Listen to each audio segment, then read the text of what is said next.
Une pluie glaciale tombait en grosses averses sur les rues de Tokyo baignées de néon.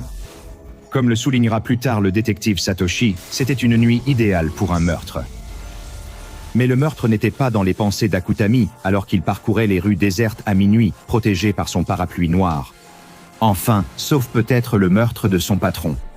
On pouvait voir l'épuisement dans les yeux du jeune salarié et les cernes sous ses yeux. C'était sa 5e nuit à travailler tard au bureau. Son responsable lui avait hurlé dessus devant tout l'open space, le réduisant à un homme tremblant et humilié. Depuis lors, il faisait des heures supplémentaires sans être payé, comme une forme de pénitence. Il ne pouvait pas se permettre de perdre cet emploi, même si l'entreprise le faisait travailler comme un chien. Avec la pluie qui martelait son parapluie, il n'avait même pas la force de pleurer. Ce n'était pas la vie qu'il avait imaginée pour lui-même, juste survivre, rentrer dans son minuscule appartement pour regarder la télé, manger des plats instantanés et dormir. Ses parents lui mettaient la pression pour avoir des petits-enfants, mais il n'avait même pas le temps de sortir ni de rencontrer quelqu'un. Perdu dans ses pensées, il tourna dans une petite ruelle, entourée d'épiceries et de restaurants de ramen fermés depuis des heures. Il pensait devoir se contenter de nouilles instantanées chez lui. Mais avant qu'il ne puisse sombrer complètement dans ses habitudes d'apitoiement hébété, Akutami fut tiré de sa torpeur par une vision inhabituelle. Une femme se tenait seule, rompant la monotonie grise de la ruelle avec le rouge cerise éclatant de son parapluie. Quelqu'un allait-il enfin exaucer ses prières? Il resta immobile, tandis que la femme s'approchait. Elle semblait avoir à peu près son âge et était attirante, vêtue d'une tenue professionnelle soignée, avec de longs cheveux noirs. Elle portait un masque chirurgical, ce qui était déjà courant avant la pandémie, et l'est encore plus aujourd'hui. Akutami sentit son cœur battre fort sous sa veste de costume bon marché. Lorsqu'elle s'approcha, son parfum sentait la fleur de cerisier.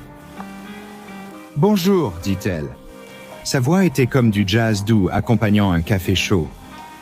Il avait l'impression d'avoir un poing serré dans la gorge. Lui parlait-elle vraiment? « Tu me trouves jolie ?» demanda-t-elle. Ces mots à eux seuls ont failli provoquer une crise cardiaque à Akutami. Elle ressemblait à un PNJ romançable des visual novels auxquels il adorait jouer. Jamais, pendant ses jours de repos, il n'aurait osé imaginer qu'une fille comme elle l'aborderait.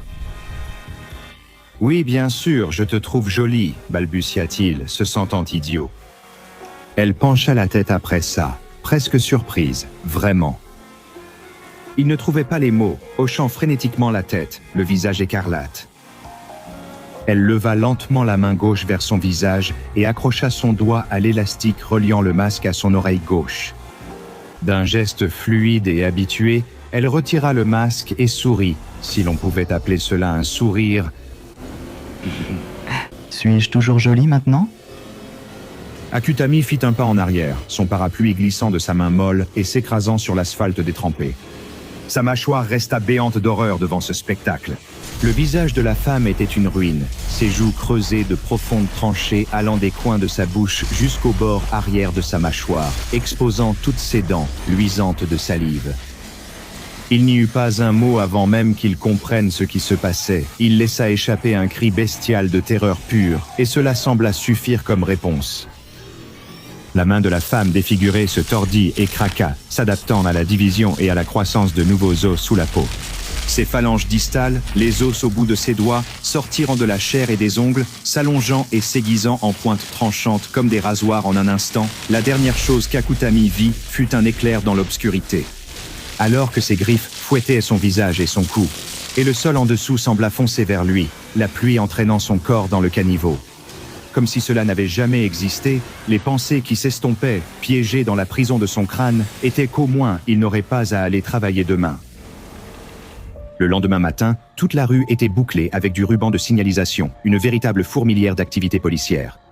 Les détectives prenaient des notes, la police scientifique collectait des échantillons.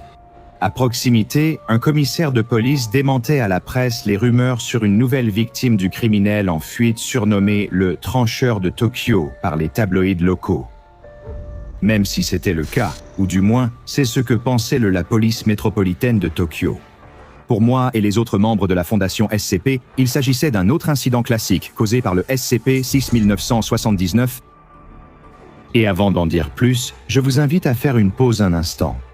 Tout ce que vous pensez en ce moment, laissez-le de côté. Lorsque j'ai commencé à examiner les dossiers d'archives sur cette affaire, je m'attendais à une énième anomalie malveillante qui tuait sans distinction, simplement pour son propre amusement.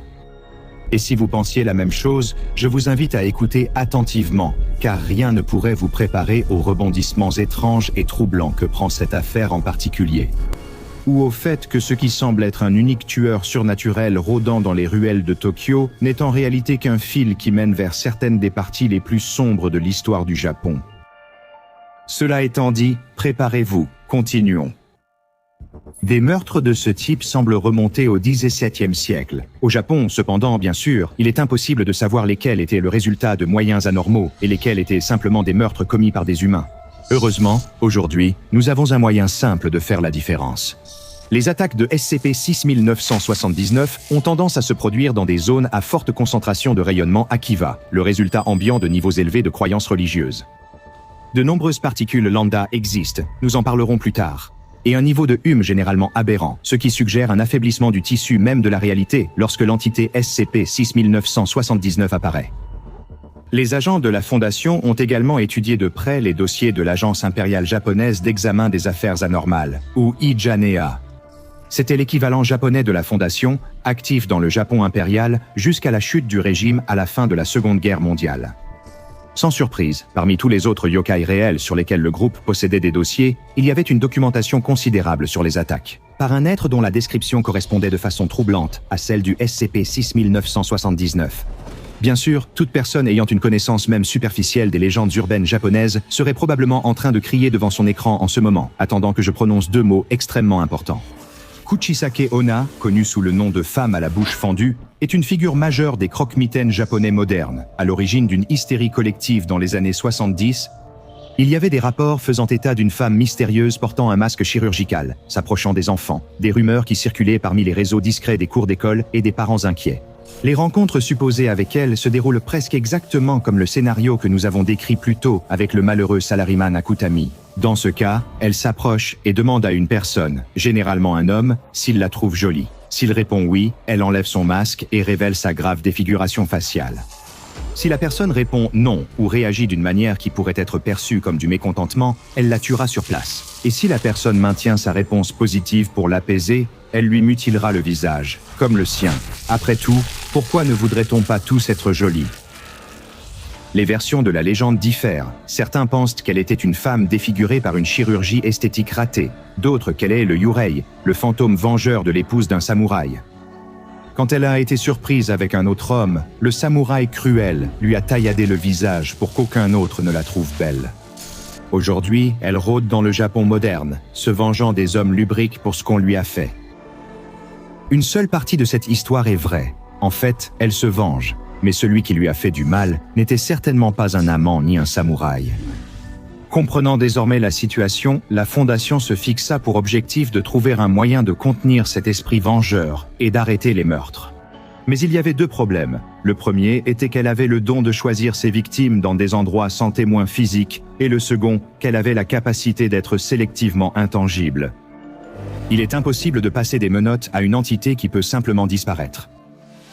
Pour parvenir à maîtriser SCP-6979, la Fondation a été obligée de surmonter certains de ses préjugés contre la magie et le mysticisme. Ceci pour collaborer avec un groupe d'intérêt local, le Shushu-in, ou agence de collecte en anglais. Ce petit groupe est principalement composé de puissants pratiquants ésotériques du shintoïsme et du shugendo. Ils accomplissent des actions similaires à celles de la Fondation, mais à une échelle beaucoup plus locale, en s'appuyant sur des rituels traditionnels et des méthodes populaires. Au lieu d'utiliser la technologie habituelle de la Fondation, tout en utilisant ses ressources, les experts du Shushu-in ont conçu un rituel permettant à une force d'intervention mobile de tendre une embuscade à SCP-6979 et possiblement de la capturer. Ils ont choisi algorithmiquement l'emplacement le plus probable pour une apparition de SCP-6979. Ils ont ensuite formé une équipe d'intervention dotée de visières spéciales pour empêcher l'anomalie de les repérer automatiquement. Elle était observée par un tiers. Un membre du personnel de classe D a été choisi comme appât idéal. Il a reçu un collier qui l'empêcherait de céder à toute forme de contrainte psychologique que l'apparition de SCP-6979 pourrait provoquer. Il a aussi reçu des instructions précises sur l'arborescence d'une conversation typique avec l'anomalie. Ainsi, il évitait de provoquer sa propre mort par ses paroles avant d'obtenir les réponses attendues par la Fondation. Tout le site était jonché à la fois de talismans ésotériques et d'encre de réalité de Scranton, dans l'espoir d'empêcher l'esprit de se dématérialiser face à l'embuscade de la Fondation. Mais les plans les mieux conçus des souris et des experts en confinement d'anomalies tournent souvent mal. Comme prévu, SCP-6979 s'est effectivement manifesté et a tenté de faire son numéro habituel avec le sujet de classe D. Après avoir retiré son masque, les choses sont devenues étranges. Le sujet de classe D a fait exactement ce qu'on lui avait demandé, essayant de lui poser des questions pour savoir si elle était la véritable Kuchisake Onna. Manifestement, elle n'a pas aimé qu'il change de sujet et pose tout de suite des questions aussi personnelles. Malgré les efforts de la force d'intervention mobile et leurs équipements rituellement renforcés, elle a recommencé à disparaître. Craignant que l'échec ne signifie la mort, le classe D a paniqué, a tendu la main et a saisi l'anomalie.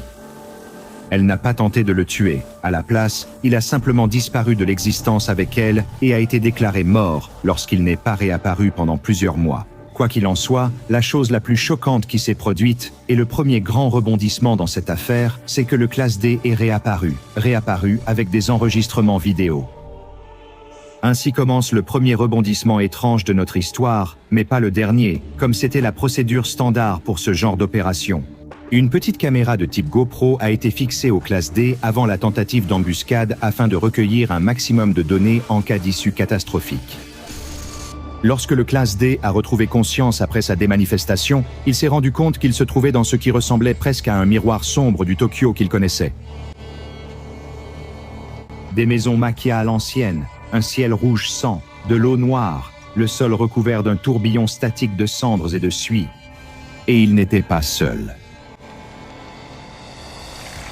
C'était SCP-6979, mais elle avait l'air différente à plusieurs égards subtils. Au lieu de vêtements modernes, elle portait un shiro shozoku, un kimono funéraire traditionnel. Ses cheveux étaient plus longs, ses mains devenues griffes et son visage marqué de cicatrices restait découvert. Étrangement, bien qu'elle soit perplexe de voir le classe D là, elle ne semblait pas agressive, juste distante. Elle l'accusait d'être un serviteur de l'empereur. Mais alors que le classe D continuait à suivre SCP-6979 dans cette étrange dimension alternative, il commença à découvrir des choses fascinantes. L'endroit où il était maintenant piégé était Mamonokai, le domaine des yokai, un pendant spirituel au monde de chair que nous habitons tous. Les entités de ce monde ne s'en prennent pas d'ordinaire aux humains, mais elles ont besoin de la croyance humaine pour survivre. La Fondation a découvert que les particules lambda étaient des traces métaphysiques de la croyance populaire chez les humains. Et SCP-6979 avait essentiellement pris la forme de Kuchisake Onna afin de préserver la croyance en elle-même. Mais qu'était-il arrivé au monde de Mamonokai? Pourquoi était-ce un désert désolé? C'étaient des questions auxquelles l'anomalie elle-même connaissait les réponses, mais découvrir la vérité a mené la Fondation SCP à des conclusions extrêmement troublantes. Cet esprit vengeur avait toutes les raisons de vouloir se venger du monde humain. Pendant la Seconde Guerre mondiale, L'agence impériale japonaise d'examen des affaires anormales précédemment mentionnée a mené une campagne violente dans un espace extradimensionnel. Ils ont massacré d'innombrables habitants et réduit en esclavage jusqu'à 1 millier d'entités pour créer ce qu'ils appelaient le bataillon yokai, des esprits japonais militarisés destinés à terrifier et tuer des victimes dans la Chine occupée. Cela semblait être une excellente idée pour la sensibilité nationaliste du Japon impérial, mais cela allait bientôt s'avérer être un désastre ramené dans la réalité corporelle. Beaucoup de membres du bataillon yokai étaient aussi vulnérables aux balles que n'importe quel humain.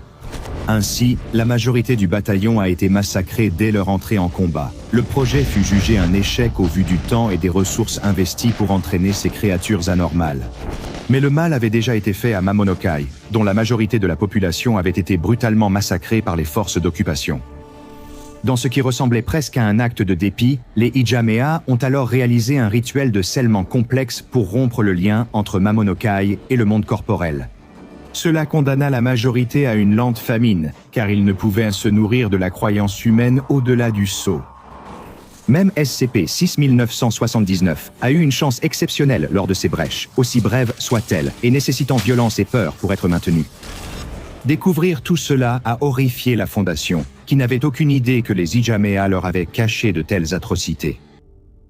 Peut-être, afin de contenir complètement SCP-6979 et de mettre fin au meurtre, ils devaient réparer les péchés de leurs ancêtres. Le docteur Cho Yuyan, chercheur chinois à la tête du département de mythologie et folkloristique de la Fondation, était à l'avant-garde de ces efforts de réparation. Cho était sensible à la détresse de 6979, étant donné que ses propres ancêtres avaient subi une brutalité horrible de la part des forces japonaises d'occupation pendant la Seconde Guerre mondiale. Elle a prêté une oreille attentive à 6979. En entendant le pire de ce qu'elle avait vécu, elle jura à la fois de briser le sceau placé sur le Mamonokai et de les faire entrer, elle et son peuple, dans le monde moderne. Et au cours de l'année qui suivit, étonnamment, Cho et ses collègues de la Fondation réussirent à tenir leurs promesses. Grâce à une collaboration avec des groupes ésotériques locaux, ils ont compris comment rompre le sortilège de liaison créé par les Ijamea il y a des décennies. Cela a permis à la libre circulation de la croyance de nourrir l'ancienne Kuchisake Onna et ses frères yokai. Des plans visaient même à construire une base de la Fondation à Mamonokai. En parallèle, Cho accompagnait personnellement 6979 par des séances de thérapie, de conseils psychologiques et d'aide à la compréhension du monde moderne. Tout semblait aller si bien, à l'exception d'un petit détail qui mettait Cho profondément mal à l'aise. Les manuels d'histoire fournis pour qu'elle fasse découvrir le monde humain à SCP-6979 étaient édulcorés. Ils pratiquaient une histoire révisionniste, minimisant notamment les crimes de guerre monstrueux commis par l'armée impériale japonaise dans les territoires occupés, en particulier en Chine. Cho en a parlé à son supérieur, le directeur du site Seisho Mamiya, mais on lui a juste répondu que ces changements étaient pour le mieux. Et dans l'intérêt de ne donner aucune raison à SCP-6979 de se retourner contre l'humanité. Après tant de progrès avec elle, pourquoi se focaliser sur le passé au lieu de regarder vers l'avenir ?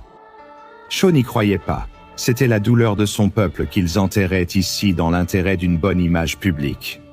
Elle estimait que tout ce qui pouvait être détruit par la vérité méritait de l'être. Le directeur Mamiya n'était pas d'accord. Il l'a menacée sans équivoque de terribles conséquences si elle abordait à nouveau ce sujet. Ils exposeraient leur version quoi qu'il arrive et l'insubordination ne serait pas tolérée. Mais la vérité pouvait-elle vraiment rester enfouie, et lorsqu'elle referait surface, un quelconque sceau serait-il suffisant pour l'enfermer à nouveau? Découvrez le Patreon du Dr Bob et devenez chercheur junior. Allez maintenant regarder une autre entrée des dossiers du Dr Bob, comme SCP-2450 dents.